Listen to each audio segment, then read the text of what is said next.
நம்ம கடந்த நாள்ல படித்தது போல சங்கீதம் 91 சங்கீதத்தை I want you to turn to Psalm 91. அதை தொடர்ந்து நாம படிக்கலாம். I want you to read from verse 1 to 8 வசனம் வரைக்கும் நாம பார்க்கலாம். Just read it. அதை நீங்க படிங்க. Every day if you make time to study the சங்கீதம் 91 உங்க படுக்கைக்கு போகிறதுக்கு முன்பாக நீங்க படிப்பீங்கன்னா it is just a prayer and a confession of the promises of God. ஒரு affirmation, ஆண்டவருடைய வாக்கு தத்தங்களை திரும்பி நாம சொல்லி நாம ஜெபிக்கிற ஒரு பழக்கத்தை நீங்க ஏற்படுத்தி கொள்ளுவீங்கன்னா அது மிகவும் ஆசீர்வாதமா இருக்கும். நம்ம வாசிக்கலாமா? சங்கீதம் 91 சங்கீதம் 1 வசனத்திலிருந்து ஒரு சில வசனங்களை வாசிக்கலாம். அங்க உன்னதமானவருடைய மறைவில் இருக்கிறவன் சர்வ வல்லவருடைய நிழலில் தங்குவான். நான் கர்த்தரை நோக்கி, நீர் என் அடைக்கலம், என் கோட்டை, என் தேவன், நான் நம்பி இருக்கிறவர் என்று சொல்லுவேன். அவர் உன்னை வேறுடைய கண்ணிக்கும் பாழாக்கும் கொள்ளை நோய்க்கும் தப்புவிப்பார். அவர் தமது சிறகுகளால் உன்னை மூடுவார். அவர் செட்டைகளின் கீழே அடைக்கலம் புகுவாய்.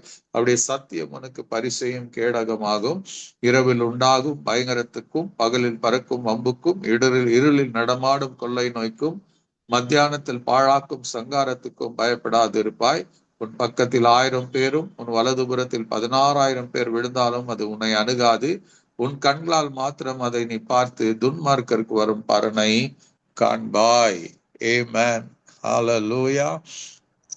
நம்முடைய வாழ்க்கையில நமக்கு sometimes we go through the turbulence time. நம்முடைய வாழ்க்கையில வரும். திடீரென்று நமக்கு வரக்கூடிய தீமை அநேக நேரத்துல அது திடீர்னு வரும், திடீர்னு தோணும். ஆமென். அன்எக்ஸ்பெக்டட் டைம்ல சில அன்எக்ஸ்பெக்டட் தீமையான காரியங்கள் வரும். நீங்க when you read மார்க் எழுதின சுவிசேஷத்துல நீங்க 4ஆம் அதிகாரத்துல படிக்கும் போது ஜீசஸ் and his disciples, ஆண்டவராகிய இயேசு கிறிஸ்து let us cross over ன்னு சொல்லி தன்னுடைய டிசைபிள்ஸோட he was traveling to the other side of the lake.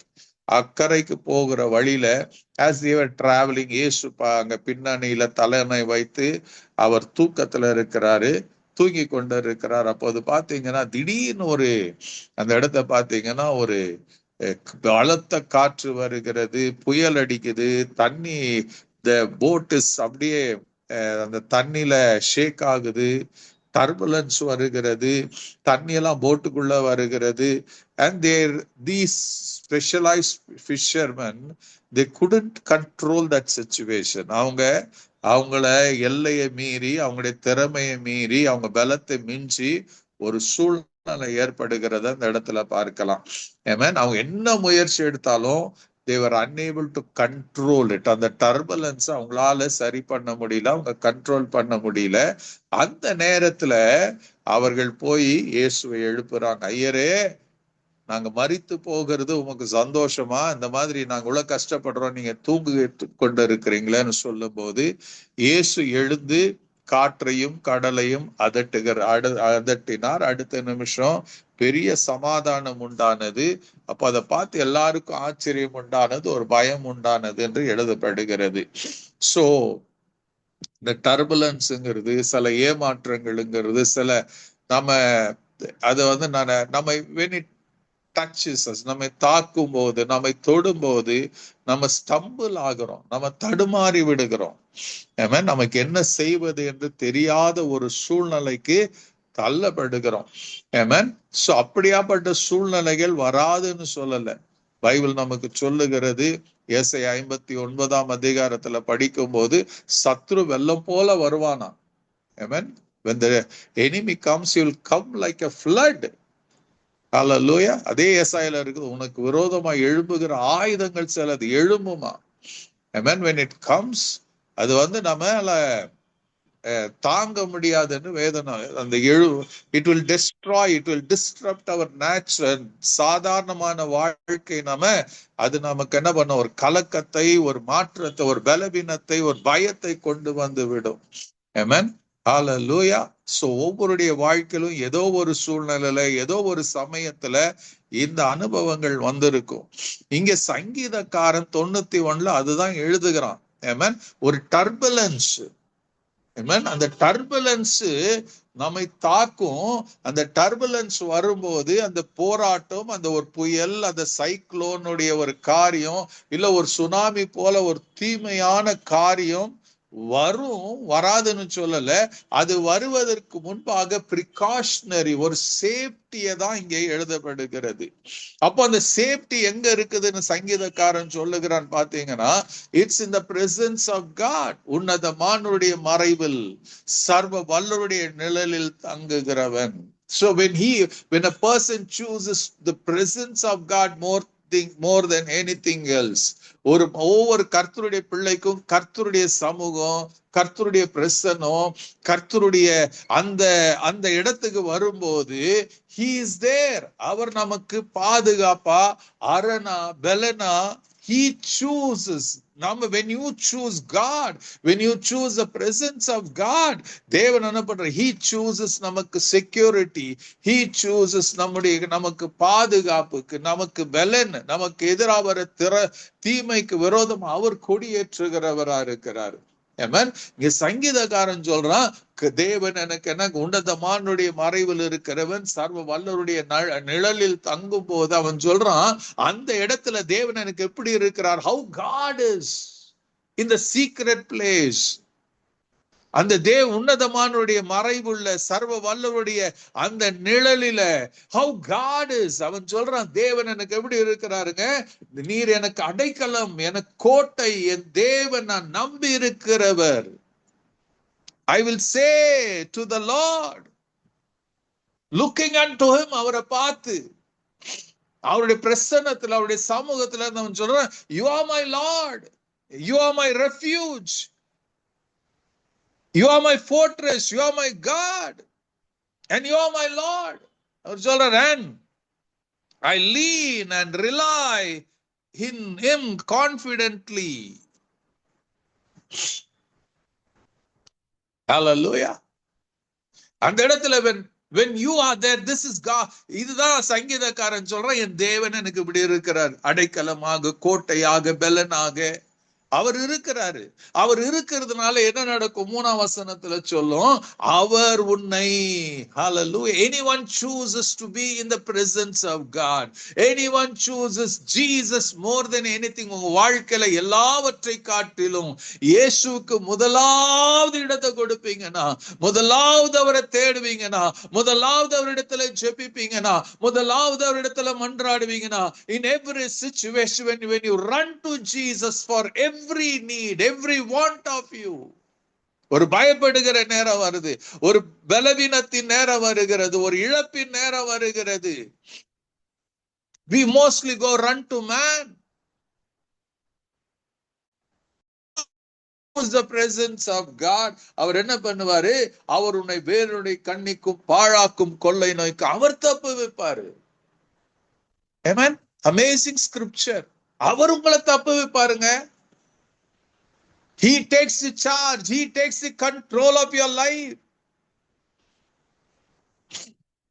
He will rescue from every trap and protect you from deadly diseases.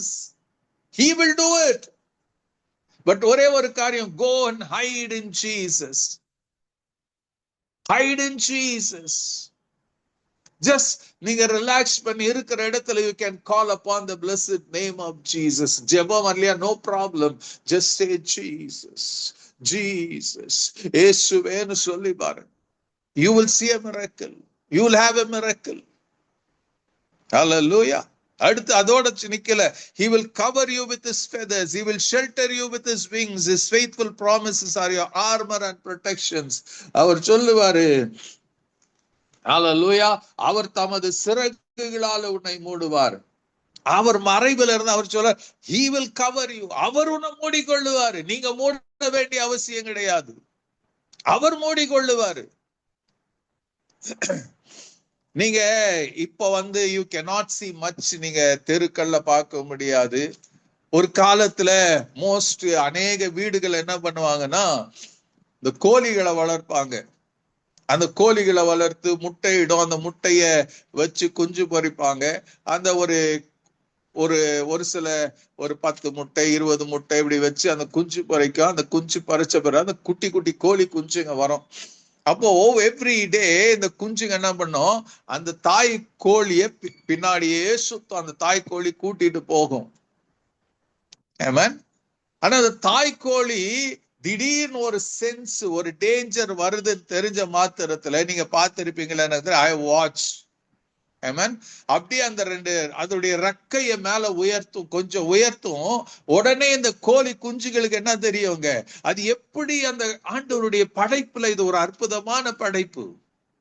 இந்த கோழி குஞ்சுகளுக்கு எப்படி புரியும்னு தெரியாது. திடீர்னு பார்த்தா அத்தனை கோழி குஞ்சுகள், ஒரு 8-10 கோழி குஞ்சுகள் அந்த சேவலுடைய அந்த பெட்டை கோழியுடைய அப்படியே அந்த செட்டைகளுக்குள்ள போய் ஒளிந்து கொள்ளும். அது தெரியாது வெளியே. அது அப்படியே அந்த கோழி மூடும், உள்ள அத்தனை கோழி குஞ்சுங்க இருக்கும். அது எப்படி உள்ள போயிருக்கும், எங்க மறைந்து கொள்ளும். பட் ஒரு காரியம் தெரியும், அப்படியே அந்த கோழி பல்ஜா தெரியும். ஆமென், ஹல்லேலூயா. அந்த செட்டைகள் நிழலுக்குள்ள மூடி மறைத்து கொள்ளும். இங்க அததான் சொல்றாரு சங்கீதக்காரன் சொல்றான், when there is danger, உங்களுடைய வாழ்க்கையில தீமை வரும்போது, சத்ருவினால் வரக்கூடிய தீமை, வியாதி நிமித்தம் வரக்கூடிய தீமை, பண நஷ்டத்தினால வரக்கூடிய தீமை, ஏதோ ஒரு தீமை உங்க வாழ்க்கை வருகுதுன்னா, if you say, ஆண்டவர் எப்படி இருக்கிறாருங்க, உங்களுக்கு அடைக்கலமா இருக்கிறாரு. Amen. When you make the Lord as your refuge, அவரை உங்க நிழலாக, உங்களுடைய மறைவாக நீங்க, if you think God is your refuge, அவர் உங்க மறைவா, உங்க நிழலா நீங்க இருப்பார், நீங்க நினைச்சு வாழுவீங்கன்னா, அவர் உங்களுக்கு ஆபத்து வரும்போது அவர் உங்களை மூடிக்கொள்ளுவாரு. வியாதி வரும்போது அவருடைய தழும்புகளால் உங்களை சுகமாக்குவாரு. நீங்க சோர்ந்து போயிருக்கும் போது அவரே உங்களுக்கு சத்துவமாய் வருவாரு. நீங்க தடுமாறி கொண்டு இருக்கும் போது அவர் உங்களுக்கு பலனா வருவாரு. These are the promises written by God. It's not the word of man. மனுஷனால செய்ய முடியாது. மனுஷன் வரன்னு சொல்லி வரமாட்டான், கொடுப்பேன்னு சொல்லி கொடுக்க மாட்டான்.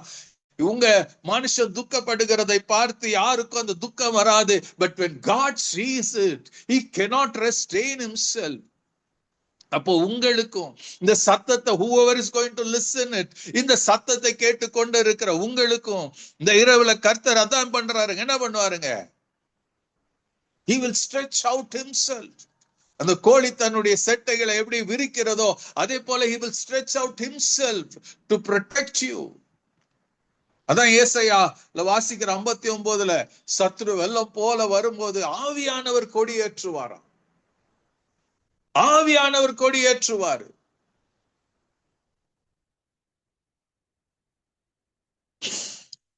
இயேசுடைய வார்த்தை ஏசாயா 53ல சொல்லப்படும். என்ன சொல்றாருங்க, ஹல்லேலூயா. நம்முடைய பலவீனங்கள், நம்ம போராட்டங்கள் வரும்போது வசனம் சொல்ல இப்படி, மெய்யாகவே அவர் நம்முடைய பாடுகளை ஏற்று நம்முடைய துக்கங்களை அவர் சுமந்தார். Do you think நீங்க துக்கத்தோட, வேதனையோட, வியாதியோட இருப்பது ஆண்டவருக்கு பிரியம் நினைக்கிறீங்களா? ஆமா, அது வரும். You may encounter it.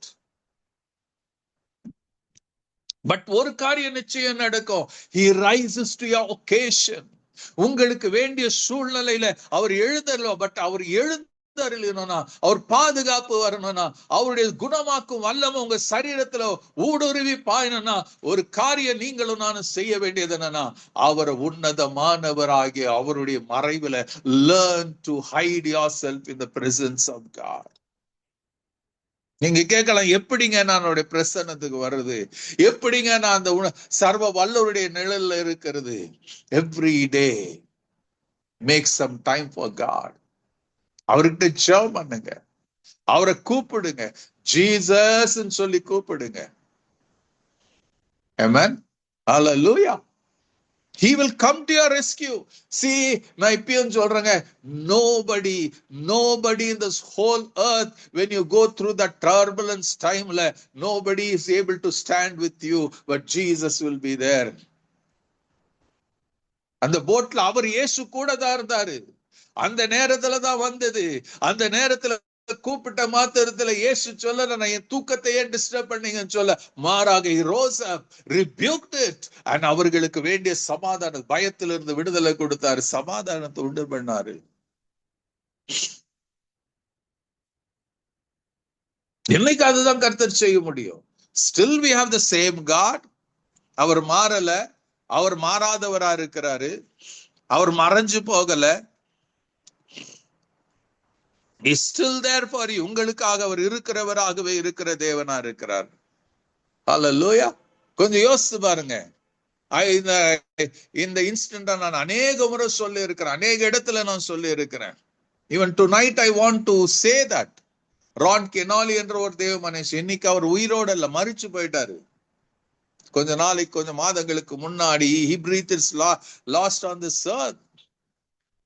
He was a worship leader. ஒரு நாள் அவரு ஒரு சிட்டில இருந்து இன்னொரு சிட்டிக்கு அவர் ஜெட்ல போயிட்டு இருக்கிறாரு. திடீர்னு அந்த பிளைட் இறங்கும் போது ஒரு காம்ப்ளிகேஷன் ஆகுது. அந்த பிளைட் அப்படியே ஸ்கிட் ஆகுது. ஸ்கிட் ஆகி அந்த பிளேன் என்ன ஆகுதுன்னா அப்படியே தலைகீழா போக ஆரம்பிக்குது. தலைகீழா போய் நின்று எங்கேயோ அப்படியே போய் அந்த தேஞ்சிட்டு போய் அந்த பிளேன் நிக்குது. அப்போ அந்த மகனோட அவர் டிராவல் பண்றாரு.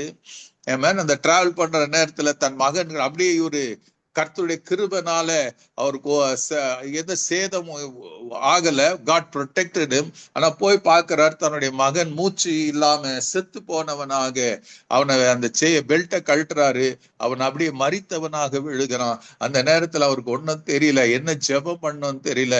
ஒண்ணு மாத்திரம் செய்தார், ஜீசஸ் என் மகனுக்கு உயிர் பிச்சை கொடுன்னு கேட்கல, என் மகனுக்கு ரிவைவல கொடுங்கன்னு சொல்லல. மாறாக he called upon the name of Jesus. அவருடைய கண்கள்ல நீர் தார தாரையா ஊற்றி கொண்டு அவர் இயேசுவை பார்த்து சொன்னார், இயேசுவே இயேசுவே இயேசுவே. He didn't utter a word other than the word of Jesus. ஒரு சில நிமிடங்கள், it took a few moments, a few minutes. திடீரென்று அந்த பிள்ளை ஒரு தூக்கத்துல இருந்து பயந்து எந்திரிக்கிறது போல ஒரு பலத்த சத்தத்தோடு ஐயோன்னு எந்திரிக்கிறான், அப்பான்னு எந்திரிக்கிறான், கத்தி கொண்டு எந்திரிக்கிறான். ஆமென். அதுக்கப்புறம் நடந்தது காரியங்கள். he was literally dead. இந்த அப்பாவுடைய அந்த கண்ணீரின் ஜெபம், the heartfelt prayer, the cry of the Lord, cry to the Lord, revival வந்தது. Amen. So why? Because this man was always in the presence of God. Amen. Hallelujah. So he has left a big testimony நம்முடைய வாழ்க்கையில. இன்னைக்கும் கர்த்தர் அதை செய்கிறவரா இருக்கிறார். ஒரே ஒரு காரியம் இன்னைக்கு இரவுல நீங்களும் நானும் செய்ய வேண்டியது, the same God. அவரை நம்புங்க. He is there for you. The turbulence வருதா, don't worry about anything. பயந்து போயிடாதீங்க. Call upon the blessed name of Jesus. It's a wonderful name, glorious name, the best name, the name எல்லா நாமத்திலும் மேலான நாமத்தை நமக்கு கொடுத்திருக்கிறாரு.